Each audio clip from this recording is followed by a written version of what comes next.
All right, everybody, Working Dog Radio, broadcasting the bite. We are back from Hits in sunny Orlando, Florida. There's a shitload of people here, like 1,200 people, I think. Yeah. There's a lot. So, Ted and I, so this is Tuesday morning or Wednesday? I don't know. Yeah. Wednesday, we taught this morning, had the big room. It was full. That was good. It was a good time. We had a lot of studs in that room, so I was pretty happy they came in to listen to us ramble on and talk shit. So, anyways, with me as always, I'm Eric, by the way, if you don't know. With me as always is Ted. What's going on, buddy? Not a lot, man. We are. It's nice to be back because everybody knows like Hits last year was supposed to be in Scottsdale and we got roned.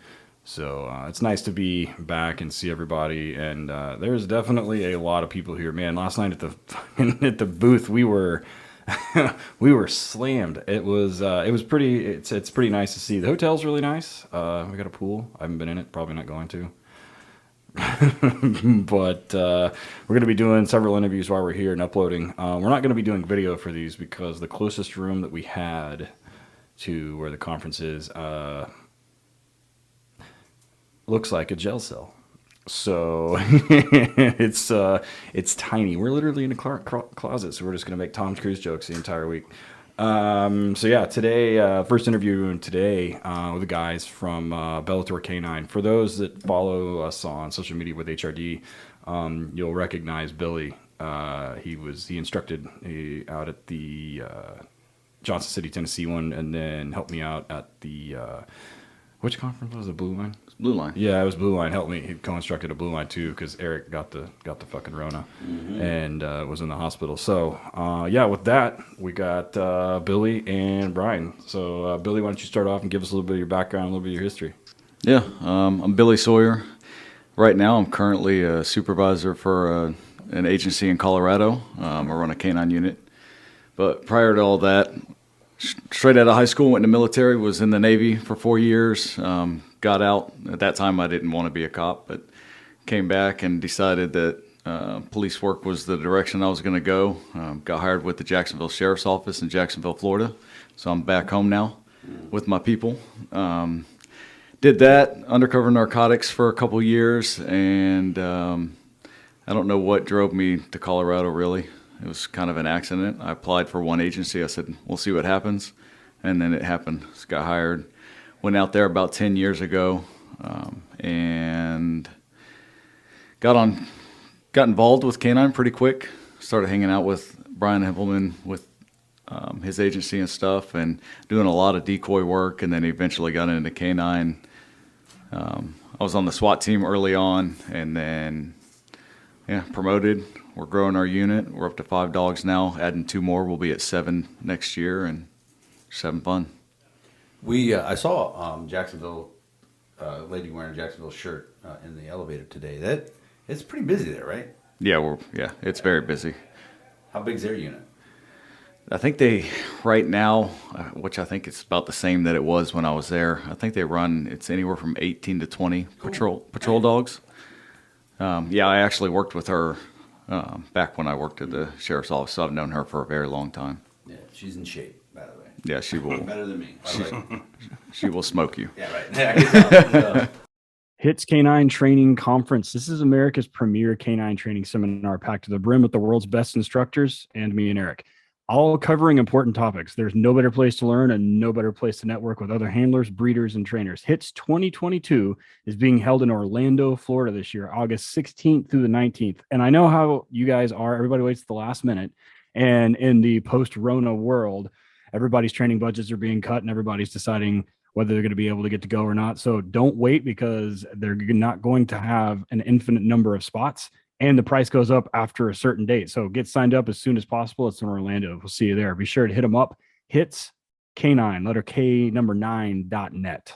One of the best relationships we have in this podcast and in this industry is with the great people down at Kinetic Dog Food. The story of Kinetic Performance Dog Food is pretty simple. They wanted to make a better premium dog food for the dogs that need it the most. Their goal is to give every working and sporting dog a higher energy level, better performance, and better overall health through superior nutrition. So they formulated a line of food based on what they considered to be the optimal profile of a performance dog. They've done tons of research on this. This isn't their first rodeo. These guys know what they're doing. If you're a kennel, they will come to your kennel. They will see the problems that you have. They will check out what works for the dogs that you have. They're amazing people to work with. They drop ship a pallet right to you if you want. I know a lot of guys that use them. There's a bunch of different formulas on there, and 32K might not be for your dogs. Maybe the 26K works. They can adjust it. They'll give you the right ideas what to do in different parts of the year. Winter's different than summer. It's really a well-run, good dog food company. KineticDogFood.com. Be sure to check them out on social media too, man. They're amazing folks. KineticDogFood.com. By now, you've probably all heard my story at least once. I'm usually getting tagged by dogs or hurting myself. So this next product is like near and dear to me because I actually use it. Quick Turn by Vet Care. It does great for keeping small things from turning into big ones. I use it at the kennel for clients' dogs that have some issues with skin stuff or have food allergies or have environmental allergies. It works great. Keeps hot spots from making giant hot spots. And it keeps my working dogs who inevitably find magnificent ways to hurt themselves from turning it into a giant vet visit. Stops little issues from becoming big ones. So it comes in a spray, it comes in an ointment, it comes in a dressing.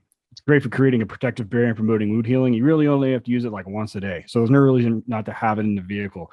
Since it's temperature stable, you don't got to worry about it getting hot, getting cold, or anything like that. So put it in your first aid kit or put it in your cabinet.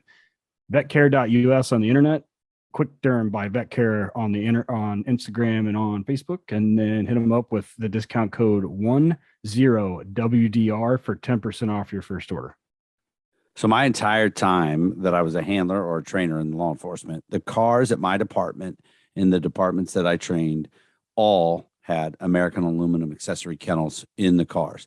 Different cars, man. Dodge Chargers, all Ford models, some Chevys, SUVs, cars, everything. We loved American aluminum accessories. It's a great product, a great company. They've been serving canine law enforcement community for over 20 years. If you check out their website, EZ, that's the letter Z, EZRiderOnline.com. They got testimonials. They got videos on how to. They got a list of everything they have. Just today, we made a post on the Working Dog Radio social media showing a dog that survived a really bad crash because of the American aluminum kennel in the back of the car. Check them out online, guys. EZRiderOnline.com. Just let them do their thing, man. Whatever car you got for your work, your patrol car, get a hold of them, American aluminum accessories, and get the best in the business. Next up comes training courses online from our friends down at Highland K9 Training, Jason and Aaron Ferguson. So in the post-Rona world, training budgets have been getting cut. People aren't going to be able to travel, whether it be instructors or they be canine handlers and supervisors going somewhere else for training. So Highland has announced a lot of online training courses. One of those that sticks out to me is their police supervisor canine course. And it's no secret that one of the problems with canine tends to be some of the supervision issues. This course is specifically designed for administrators and covers utilization as well as liability and FLSA issues. The course can be taken at your convenience, and you'll receive a certificate of completion at the end. When you go to Tactical Police K9 Training, that's letter K number 9, training.com, and use the discount code WDR30, you'll get 30% off of that course. Cool. We'll get a little bit deeper into it. Brian, how about you? Yeah, I'm Brian Hempelman, also a supervisor in an agency in Colorado. Started cop career in '94. Shortly thereafter, joined the K9 unit back in '97. Started my K9 career. Became a trainer in '02, and just running up to 4 or 5 dogs on our unit. Currently with the SWAT team as well. Yeah, I've been K9 pretty much my whole career, so I didn't really get to do anything else but K9. So we're sitting around at the bar last night and other times that we've talked to these guys, and just telling kind of war stories and work stories. And I don't know why I'm shocked, but I'm so surprised to see how busy you guys are with dogs, biting, finding dudes, chasing, running, gunning, all that, shootings all the time. It seems like with guys. Why? Why is Colorado like that? Like everybody I've talked to from agencies, like, yeah, we bite a lot of people. Well, I think recently it's some of the state legislature going on in Colorado. There's a decriminalization of a lot of crimes that were normally felonies and things like that, and they've decriminalized those things, and it's brought violence up in the current feeling of law enforcement and things like that, and how people feel about them in general. I wouldn't say that's a majority, but the bad guys sure feel that way, and that's brought a lot of violence to our neighborhoods. Billy, were you surprised from going from Jacksonville, coming there? You'd be like, yeah, it's probably pretty laid back, or no? Yeah, coming from a almost 2,000 man agency to, I'd say like 100 and, almost 200. I thought it was going to be Mayberry, and then, which it is to a point, but it's weird. We're actually kind of sister agencies. The size and stuff, he's a little bit closer to the metro area, but we definitely get our fair share of stuff, and not how I thought it was going to be when I got there. Not that I was running from work. I'm a worker, so. Yeah, just talking to you before. So I was out in Colorado we were doing a seminar at 10th Group. When was that? June? What's it, June? Into May. May, yeah. It was 85, 90, and then 2 feet of snow. It was very weird. But Classic. Freezing. Yeah. It was awesome. So we spent some time together talking, and I was like, what are you talking about? And then there was a guy I met from a local agency. I think his dog got killed recently, and talking to him. And so, yeah, man, it's crazy to think about. Years ago, I got, so I have a lot of tattoos. And one of my tattoos was done by a guy who lived in Colorado for a while. And he said while he was living in Colorado, it was the most violent state he ever lived in. I was like, what? That doesn't make any sense. Right. But I guess he said there's whole towns there of illegal people living there, and they just all kill each other. Yes. It's just all the time. He said he saw a bunch of shit like over pool tables and stuff, like murders, and I'm like, it's crazy because it's straight up from the border. Yep. Straight up, and then Straight route. Yeah, that's the thing. I lived in Colorado for a while, worked for one of the sheriff's offices out there. And once you get outside of Denver or outside of the ski towns, it's it's pretty fucking Western for sure. So Billy and Brian, like one of the things at Bellator that you guys are known for that Eric and I always kind of mention is sort of like your integration and the tactical side of using the dogs. For those that don't follow Billy on social media, like it's pretty interesting watching him use the dog and how they implement it. And one of the things that I think you guys do really well that you're in a position to do that not a lot of people do is you buy the dog green and you train it with the handler kind of like in service. So you guys came down and grabbed the dog from us, Mr. Snappy, and took him, and he was green and he's working now. But talk a little bit about the benefits of that, because right now, because you're, like you said, you're like a 100-man department, because right now the prevailing trend is people will buy a finished dog, send them to people like me or Eric, train them, and then send them back to the unit. So, or send them back to the department. So talk a little bit about how that process works for you guys, how long it takes, and then the benefits of it. Because I can tell you what the cons are, or for not doing it anyway. Yeah. I kind of go back and forth on the way that we do it. With Snap, I actually pre-trained him myself. I ran him for a while because I know you guys know this, but Snap's a lot of dog.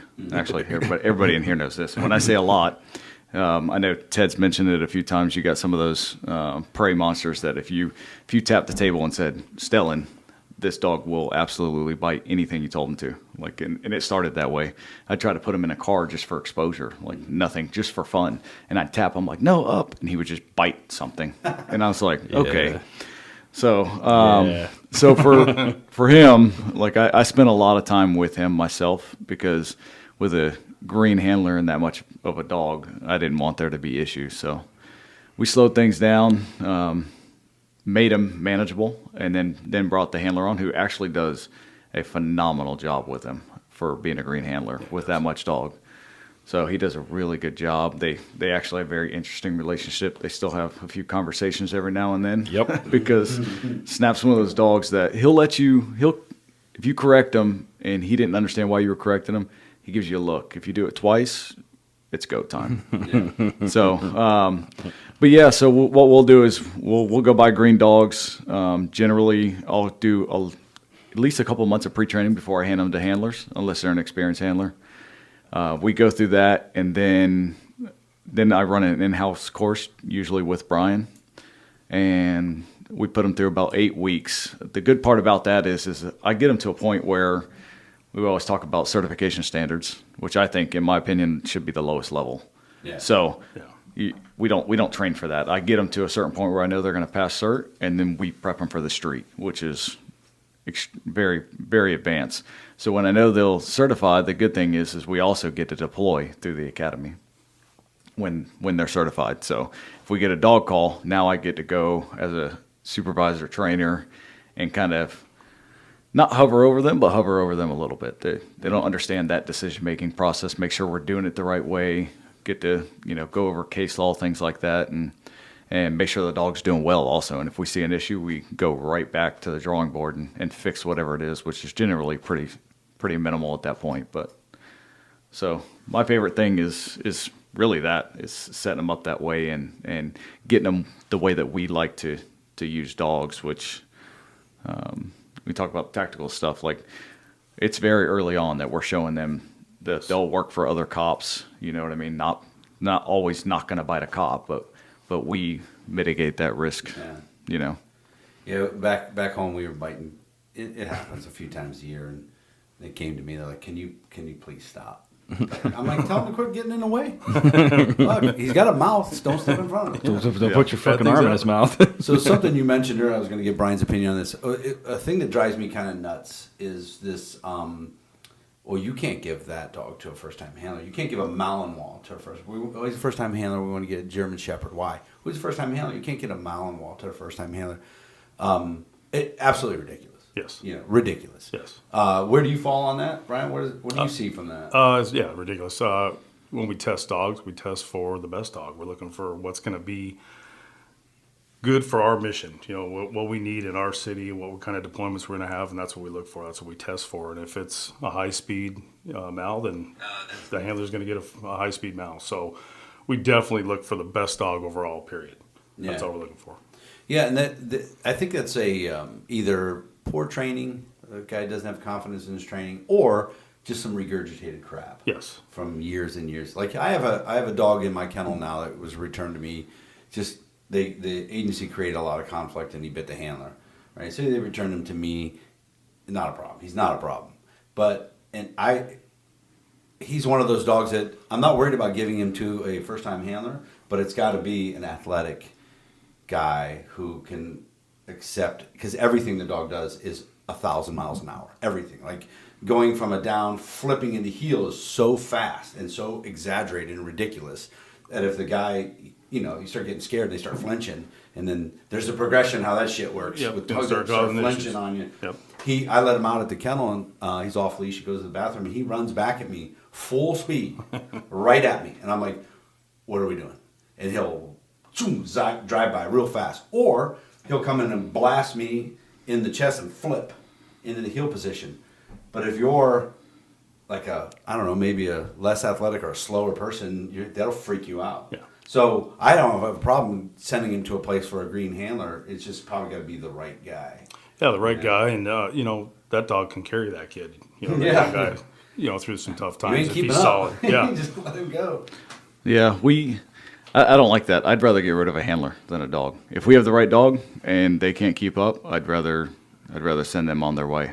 I mean, we're going to do everything we can to make them successful, right? Mm-hmm. One of the dogs we recently purchased, he's a lot Malinois, and he every once in a while gives like turns. He's very, very easy though. He's not hammering them, but he just barks, and sometimes he barks sideways. A little clack maybe. Yep, and sometimes he'll catch his leg just a little bit, and I saw him getting nervous, so I was like, "Give me the leash." And it's funny because then I do it, and I was like, "I don't think he's gonna bite you," and he turned around and bit me, and I was like, and I said, "Okay," but I just gave him a quick correction, and then I didn't beat him up, didn't hurt the dog. I just gave him a correction. No, we're not doing that, and then I immediately gave him something to do. I was like, "Let's go." That way, he turned his brain into, okay, that obviously didn't work, but we're still having fun. We're working. There's no conflict. We moved on because dogs don't hold grudges. Yeah, people do. Yeah. But yeah. Oh yeah, a dog like that. You got to be. conflict free. If you start building conflict, he's just going to relieve that pressure with his mouth. That's You know? really Yeah. And that's what happened with this dog Lucky that I have.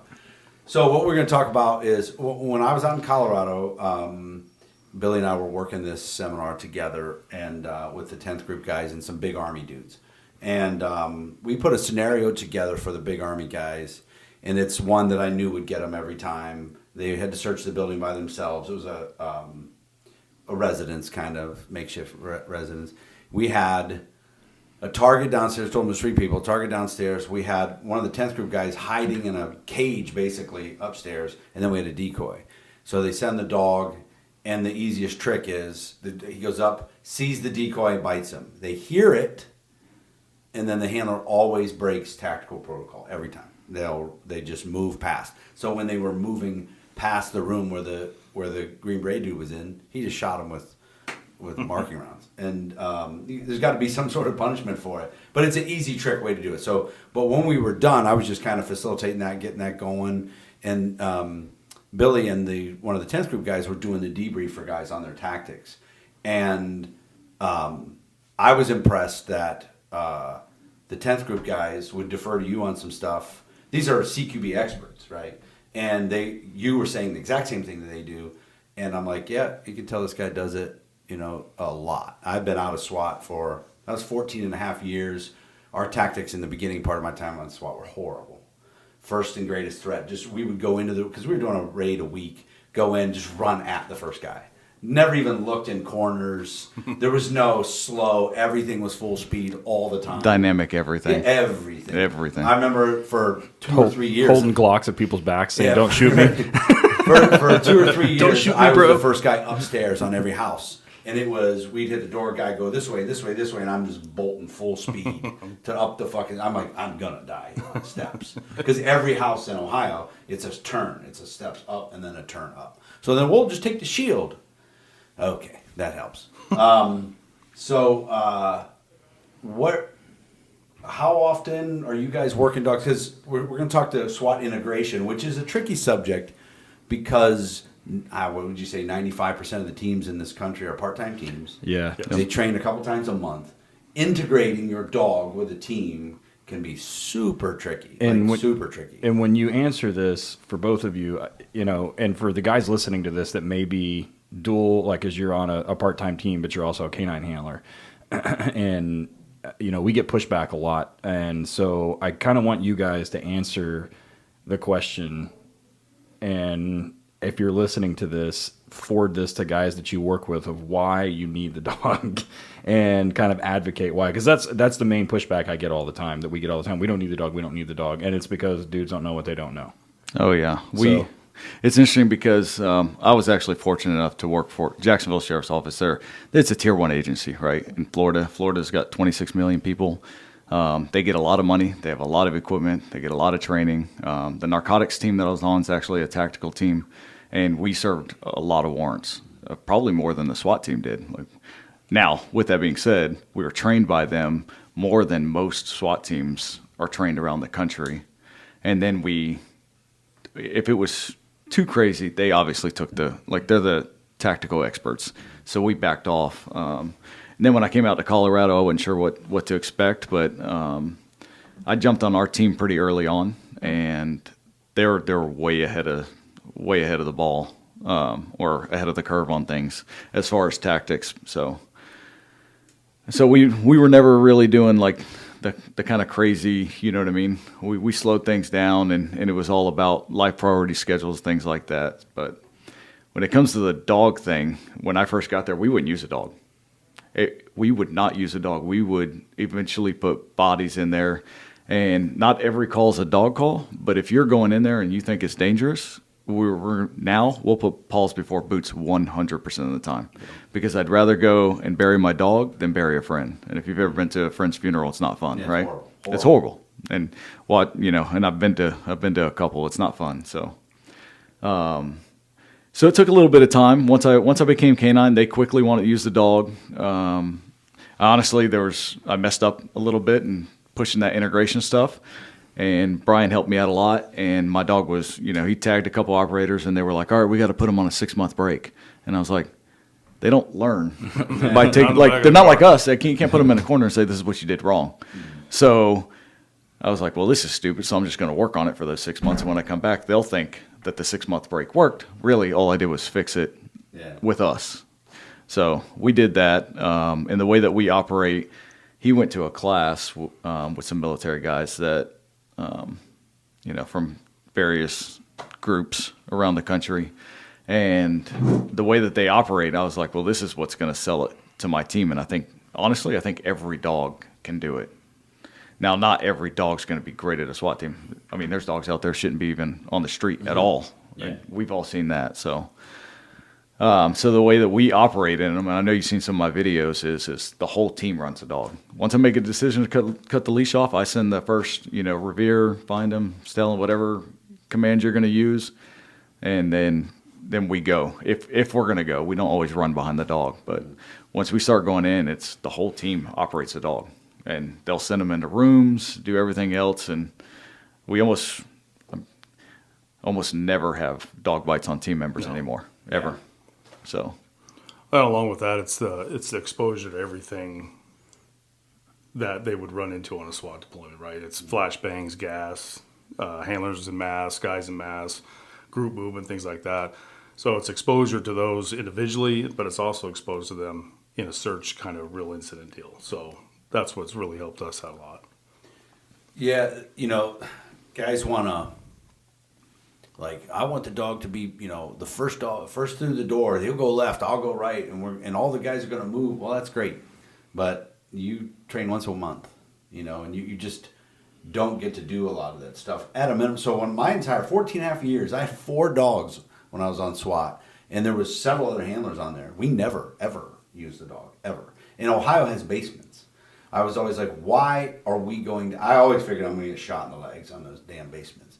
I hate it. I would literally take a breath and run full speed down to the basement. And, it was so stupid. And that's where a lot of the people were hiding. Now, and I understood their concept of, if we're doing a drug search warrant, you can't just let the dog go down in the basement and bite somebody. It might be just an innocent person who's sleeping downstairs, whatever. I get that. But when we started getting into more and more barricade subjects, high-risk warrant service things, at a minimum, use the dog for the basement, and teams aren't doing it. And I think there's a lot of people that are uncomfortable with it, probably because maybe they get bit. What do you guys see as, for a part-time team, the best utilization of the dog who's on the team? Honestly, I really think it's the way that we're doing it. The problem is people, like you just said, people don't know what they don't know. And if you don't know how to prep that correctly, then you're going to set yourself up for failure. They have a monster of a dog, their new dog, and he just ran them. We taught a class last week, and he just ran them in the middle of that class. Flashbangs, explosive breach, and when I say this dog is... A redirect from he's going to nuke somebody. Team member. Oh, he ran out the back door. Team switched him, put him back in. And we're a part-time team, so we're just like that. But that's just consistency through Wednesday training with K9 guys. And then every SWAT time we're out there training with those guys. And we're incorporating team movement and exposure to whatever environments we think we can run into. Yeah. So when you're... So say I got a kick-ass, I'm on your unit, and I got a really good street dog, like he's doing really good. What would you look for in evaluating him to see, let's say if he'd work with the team real good? Would there be a time that a real good street dog just wouldn't make it as a SWAT dog? I don't think so. No. I think the way that we're showing them, I mean, you should see, we had 11 dogs. So easy, yeah. We had 11 dogs in the class last week, and all of them, by day 2, were getting directions from everybody and just running in and out of legs. I mean, my dog is probably that dog that it scares people, the one that I'm about to retire. And we had a call, and they got stuck on a set of stairs with 6 or 7 operators, and he's like trying to get back to me because I'm trying to recall him because I'm like, there's not enough room for all of that up there. So he'd already searched it, so I recalled him, and he's bumping into their legs and getting frustrated, trying to come back, and nothing, absolutely nothing. And he's sharp. He'll hammer you. For us, it's just getting that picture for the dog quick, whatever dog it is. As long as he's a killer, good biter and solid environmentally, it's showing the picture. And it's not only dad can bring you to the promised land, It's also this guy on the team, this guy on the team, this guy on the team can all bring you to the promised land. So we just show that picture clear and quick, and it goes smooth. One of my biggest complaints when I was on the job was we wouldn't. So if I was when I was on the shift, even before I had a dog, I was just Joe Schmo shift guy. We would search like 5 houses a night. You know what I mean? Regular shift guys. So us, if there was a couple of SWAT guys in there, we would go, and we had really adapted and changed our tactics and got way better at it. But they wouldn't teach the patrol guys. They're like almost like they're too dumb. They can't handle this. They can't keep up with this, which is stupid. Yeah. They're searching more houses than you are. 100%. Do you do anything with your regular shift dogs, like kind of a little bit of what we're doing? Maybe not a full SWAT thing, but how to work that dog, maybe? Yes, they're all trained just like the SWAT guys are. So they can push a dog into a room if they're up. We give a safe command if the dog handler's not around, that the dog comes up on them, that they know that they can call out and then redirect the dog. So patrol knows how to do that because, like you said, we're with them more so than SWAT on building searches and things. And I don't think we should do it. You should be doing it the same, whether it's SWAT or patrol, right? Yeah. Because if you're going to do it safely. Why put yourself out there and try to change things up? Everybody on the department should be trained the same. I get SWAT has more tools, you know what I mean? Things at their disposal, more bodies generally, but. Ted, is Oklahoma a basement? They got basements in Oklahoma? No, we just have trailer homes with a bunch of shit under them. Yeah. They got that. perfect. Underneath. We got We bite the shit out of people under trailers and under decks. We bite people under decks, under boats also, like in the wintertime. I'm sure up there too, like people hide under pontoon boats. Yeah, They that's also hide under kiddie pools. yeah, that also. That's universal. That's That's everywhere. So, like, one of the things, I've got a couple of young handlers that are SWAT guys, and they're young, they're motivated, they got really young dogs that are really driven, and they're even on, like, even part-time teams, right? So small, and it's kind of like what you guys are saying. They go to these large SWAT schools, either put on by the feds or put on by large state agencies, and they go back, so they have a department of 15 deputies total. And, 4 of them have gone through SWAT. They don't have a dedicated team, but they definitely use the small unit tactics. And I start those kids out running long lines, just doing simple building searches with long lines and letting them get used to running the dog and letting the other guys there that work on the same shift with him or with them, depending on which department I'm talking about, get used to working the dog that direction before they start taking, because everybody wants to do fucking off-leash bullshit. And you got to remind them, I'm like, I get it. Look, you're not going to breach and fill. You're going to breach and hold and use the fucking dog to find somebody. You're not going to blow the door off something and fucking run in there. You're just not. And it's not hostage rescue. Yeah, exactly. And if it is, you're not using the fucking dog. So, and I kind of remind them, I'm like, and that's when they will have the most success, I think. And that's usually the time when I have to sell the idea to larger units or guys that aren't used to working with dogs. I'm like, okay, well, watch this. We have an unknown number of people in the building and an unknown layout, or a known layout with an unknown number of people. And how long is it going to take you to clear the building? And they're like, oh, and they do it. And then we run the dog. And I mean, it's minutes faster and extremely much safer. And so, especially clearing stairwells, that's one that really sells it too. When you've got a switchback stairwell, I'm like, put his ass on a long line, send him up and down him on that landing, and watch his ears and watch his eyes. And the operators look at me, and I'm like, watch him, like watch his eyes, ears, and nose. Watch what he does. If he sees something, you're gonna know.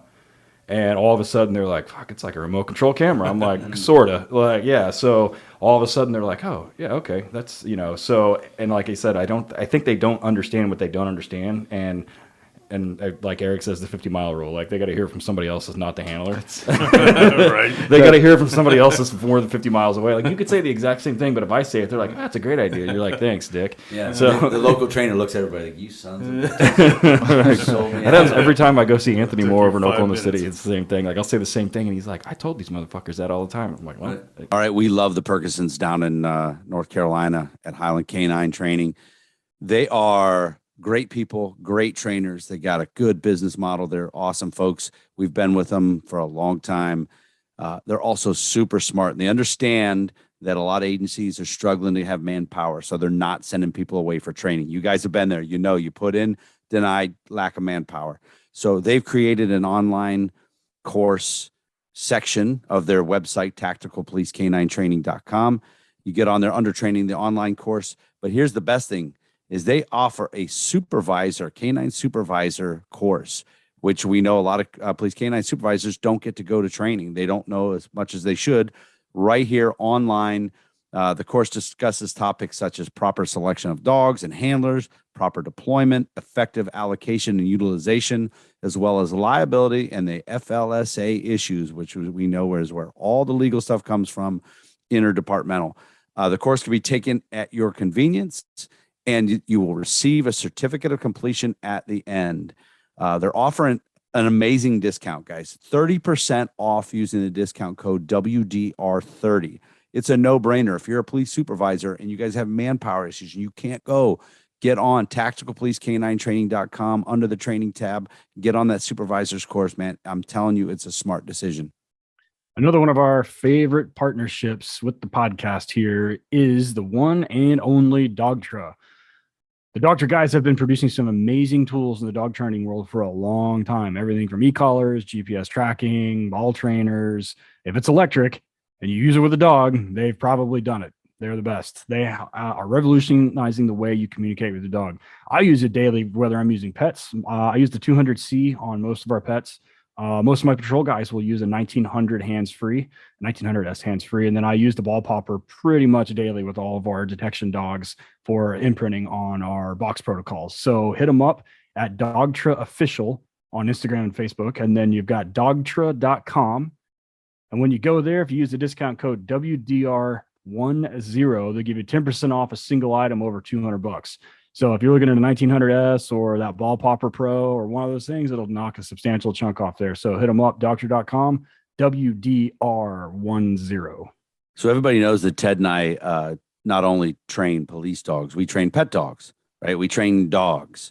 So it's why our relationship with Ray Allen Manufacturing is so important. These guys have been doing this so long. They knew and they understand that dogs are dogs, and it's not just working dog people that need things for their dog and dog training. So you go to rayallen.com. They have everything dog related that you need. Anything that when it comes to dogs, pet dogs, your pet, training dogs, police dogs, dogs you're training for other departments, anything you need, rayallen.com. They've got it. You can get on there. So if you're ordering stuff for police dogs and if you have a pet side, you can get it all in one, man. They ship it out. Got a nice big box full of a whole bunch of stuff. There's nothing better than getting a big box of dog training stuff in the mail. They also are great to us, and they offer a discount code Working Dog Radio, all capital letters, Working Dog Radio for 10% off. Check them out, rayallen.com. Great people. Ted and I use them every day. Super excited to have American Aluminum Accessories on board with us here at the podcast. These guys manufacture a wide variety of products, from high-quality cam locker toolboxes to an extensive line of products designed to meet the ever-changing needs of the law enforcement community. Around 1992, due to the demand for safe and secure transport for a local law enforcement agency's K9 unit, they introduced the very first in-vehicle Easy Rider K9 container. So it was basically what we now call just our inserts. They have continuously grown and expanded the products, catering to the needs and the wants of their valued customers and high-profile clientele, and catering specifically to law enforcement. Over the years, as the needs have changed for law enforcement, they've evolved and expanded the products to include inmate transport systems, the K9 training aids, which I use quite a bit of, K9 inserts. Every one of my guys has one of those things. And if you're not even have to be in law enforcement, I have several friends that are civilians that work lots of dogs that have the inserts put into their cars too. So if you got one that fits, you can do it. They also do contraband and animal control systems, just to name a few. So be sure to hit them up. The website is Easy Rider Online. So that's the letter E, the letter Z as in zebra, rideronline.com. If you're looking for them on Instagram and Facebook, it's American Aluminum Accessories. Feel free to hit them up there too. So our first and oldest sponsor that's been with us from the beginning is Arno out at ALM, out there in Las Vegas area. Arno is a great dude. He makes great stuff for police work and sport work, suits, tugs. I'm telling you right now, his tugs are the best in the business. You can't get any better. Multiple colors. I buy boxes of them from him and give them out to everybody. I've got a bite suit from him. Love it. I've had it for a little over 3 years, and it's holding up like a champ. Ted's got a suit that he's had forever from ALM. We wouldn't go anywhere else, man. We love it. Arno is such a good dude. His ALMK9equipment.com is the website. Get on there. He's got pre-made suits. He can do custom suits based on your measurements. He's got stuff already made up. If you kind of get a kind of generic large size, maybe for everybody, the colors he has, man, is really cool. He can put a lot of stuff on those suits. Check him out, ALMK9equipment.com, and use the discount code WD Radio for 10% off. You know, running a kennel is one of those things that I always worry about is cleanliness and safety of dogs. And it seems like it's an ever-changing issue being able to house dogs and move things around, everything else. So the guys at Horizon Structure make this as easy as possible. Literally, the only thing you have to do is have water and power hookups, and they deliver it, and you can put dogs in that day. And it comes on a trailer. They just drop it off. You plug it in, put dogs in it, and you're ready to rock. You keep them clean, you keep them safe, you keep them cool in the summer and warm in the wintertime. And it's completely custom. You can go complete mild to wild. I've seen some that were stainless steel all the way from top to bottom on the inside. And then I've seen some for a bulldog breeder that, you know, had smaller gates because those things can't jump. So if you reach out to them, they're sitting there waiting for you to call and help you through the custom design process. They have everything from 2 dog ones up to, I want to say like 18 or 20. It's a lot of, you can put a lot of dogs, indoor, outdoor runs. So anything you've ever dreamed of, they've got it, have done it, or can do it. So they've taken all the guesswork out of building it. Everything is pre-done to your specifications, and it's assembled, dropped off, boom, you're ready to rock. Things are amazing. Rigney has one. We've had him on the show a couple of times. Go check out his Instagram, and you can see he's posted it up there before. Go look Horizon up at Horizon Structures, spelled out. On the internet, it's horizonstructures.com, and you're going to look for the link in there that says commercial dog kennels, or give them a call, 888-447-4337. They'd love to talk to you and get you started on the way. So before we get into Bellator real quick, we talked last night about getting drones and using drones and stuff with your SWAT team, which I think should be used by everybody instead of great. Yeah. It's an underused. Talk about, both of you, the success you've had, how you're kind of doing it. As far as actual deployments, or Yeah. so we'll search a house with a drone before a robot. I'd say like 99% of the time now, because robots, a pair of panties will down a robot in a heartbeat, right? We always get those things stuck, and if you've ever seen the big ones, like you can't move it. So if it gets stuck in the doorway, now you just took away an entry point from the house. So they still have cool trick. they still have their place, but so the drones are awesome. I mean, they go down. We have extras, but give you an example. We had one in an agent. We assist other SWAT teams around us, so we went down, assisted another SWAT team's guy shooting at one of the Bearcats, and he's downstairs hiding under a blanket, pointing the gun at anybody who comes down the stairs. He's already shot at us, right? So what do you think his intention is?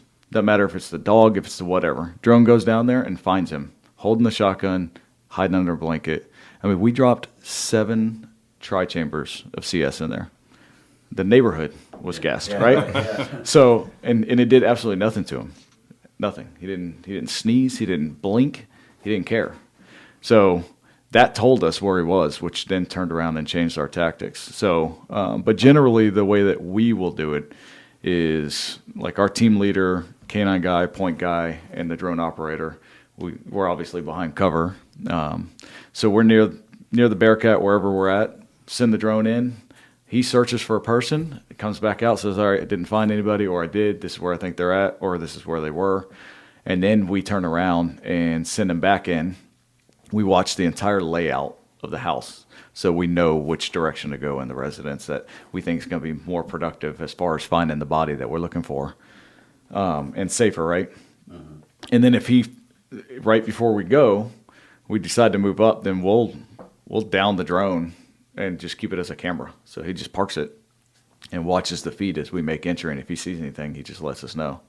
So then dog goes in, does his search. When we comfortable that the dog didn't find anybody, then I recall the dog. We go back in, I send him in again, and that's when the dog is running with the team the whole time. Okay. So. Yeah, we're finding more and more departments using it, still not enough. Do you guys, Brian, at your place? Yeah, we're not in depth as Billy's department is as far as internal. We're working on that stuff. We do use them outside as an overwatch or like if we're on a track or something like that, we'll get a drone shoot up ahead of us. It's good on two things: is hey, maybe you find the bad guy, or hey, there's a guy out smoking a cigarette, in his backyard. Right. So hey, heads up. So Don't send the dog in that. yeah, yard. don't go in that one. So Don't go left there. yeah, so we're still implementing our program as far as drones, but I think they're amazing. They're good, good tools. I'd like to see more of it. So let's talk about Bellator. How'd that come about, and what are you guys doing? Go ahead. Really, I think we just wanted to bring something to the table that I think is lacking in the industry, which a lot of it is tactics. We watch every day. I watch videos getting posted, unlike the one that was recently posted by one of the Florida guys, Deputy Batts, ran up, used cover, right? He did things, in my opinion, the right way. But Oh yeah, yeah. I used that video in the presentation this morning. Yeah, that was fucking he clean. did. Yeah, he did he did. absolutely phenomenal in that situation, right? Bail Yeah. out from a car after a vehicle pursuit, sends the dog apprehends him in the backyard a couple houses away, and he uses cover, slows down, which allows you to breathe and think and look around, get rid of the tunnel vision. But people aren't doing that. They're chasing the butthole of their dog all the way, and I think we're lucky that we don't have more cops killed, because if we had those true less than 1%ers, then we'd have a handler shot in the face almost every day. Like that's how stupid we have been, in my opinion. So we wanted to kind of change that, try to help get that out. But it's funny because people don't believe, some of the things that can be done. But we've worked together for a while. I've reached out to him. Brian's a wealth of knowledge, and he's also one of the guys. He just told you he kind of dated himself with how long he's been in K9 and how many dogs he's ran, but he's also one of the guys that doesn't, he's not afraid to change. So if he hears new things, like I'm like, hey, we're going to try this with the dogs. And usually we try it with mine first, because if we're going to screw up a dog, I'll just fix it, right? And he's like, all right. And he's always willing to evolve, as opposed to being stuck, well, this is the way I've done it for the last 30 years, and, that whole mentality. So Yeah. I do think, for me, I was on SWAT, a million entries into houses, but the tactics are even different than the great tactics we had when I left. They got even better. So when people reach out to me about training their SWAT dog and stuff, I would always just refer them to somebody who's currently doing it, probably a little bit more refreshed than I am. And so you guys traveling around and doing things, you're offering stuff like that? Yeah, we'd love if anyone wants a integration course, we're more than willing to come out and do a class. And we usually a week, and some good venues is what we're looking for. We're big on exposure, like I said earlier. It's we're going to expose your dog to like flashbangs, drones, crawl spaces, tunnels, all that kind of stuff. Just the stuff you don't think you're ever going to run into, but we're gonna find it. So that's a big thing for us. And then it's incorporating it all together. So it's all right. Now you're gonna do a search with a team, and the team's gonna push you around under gas, and then you're gonna have a flashbang and things like that. So it's just gonna incorporate everything through the whole week. That's great. I may have to have you guys come to the fun house this fall maybe and do something, because then we could probably still go over to Alliance and use the live fire shoot house and just kind of mix it up a little bit. And you can see the gravestone in the basement. Yeah, there is a grave in the basement. He has a fucking gravestone. Seriously? In Really? there. Yeah, it's creepy. From Yes. 1857 or some shit. I would never get rid of that. Yeah. You gotta No, keep- No, It's there's there. a body there. Well, I mean, the woman's buried in the building somewhere. No kidding. Yeah, they Pass. at least one. At least one. Yeah, at least one. and it's so. And the funny thing is that basement that he's talking about is dark enough that you can do nods during the day. Yeah, the whole place is like that. It's pretty good. No, if you don't have mine, fucking run around walking to walls. Like, I've been up there walking around in the daytime. Fuck, yeah. So, how do people get a hold of you? They want to talk to you about coming out, maybe. Well, we obviously on Instagram and Facebook, we're working on a website right now. But the Instagram is Bellator_K9, and then Letter K, number 9. and then Bellator K9 on Facebook as well. You can reach out to us on that, on Messenger, things like that. We give our phone numbers to anybody too, so anybody wants to reach out, they shoot us a message. They'll be able to ask us questions. But it's funny because there's a lot of people who they don't really believe, like they see some of the videos and stuff. So I had one guy actually from here. He's like, "Hey, I think the only reason why your dog didn't bite those SWAT guys is because he knows there's a bite suit at the end." So it's like, okay. So I sent him a real video. Well, what happened here? Yeah, right. Yeah. he found a guy here with no bite suit. So I thought you were about to say the only reason he didn't bite anybody is because he wouldn't bite anybody, and I was like, Hey, fool, stop talking. I was like, oh yeah, I wish we Say had less. I wish we had a Say camera right less. now so you could see my face. But I was like, oh, and when you started saying that, I was like, oh, where's this going? And I was like, oh, okay. Well, cool, man. I'm really glad we got you guys in. Yeah, we appreciate Keep up you the guys. great work. The work in the dogs always will rise to the top. Like it'll always show itself. The bullshit artists. I wish people would stay in their lane. Like me, I'm not doing the tactical integration class because I'm not good at it anymore. So people stay in your lane. Don't try to make a buck. Let the experts that do it. So I really appreciate you guys coming in, man. Thanks for the shirt. Yeah, absolutely. Love it. Look good. Hell yeah, I got I one do. too. appreciate Yeah. the little call out this morning. Yeah. that was Yeah, a good appreciate it. course, by the way. Yeah, great course. Good. Thank you. I appreciate Yeah, it. so is Justin's too. Yeah, I like Justin. Oh yeah. Yeah. And so I'm sure Justin will see this, but I don't know if he saw the Instagram post. I went and videoed him, had the little hearts all over it, tagged while Probably he's standing there saw it, talking. yeah. And then I was like, I'm gonna sit in here and count bros. All right, boys. Thanks for coming in. I really Thank you, guys. appreciate you guys. Thanks, Enjoy guys. the rest of the conference. Yes, sir.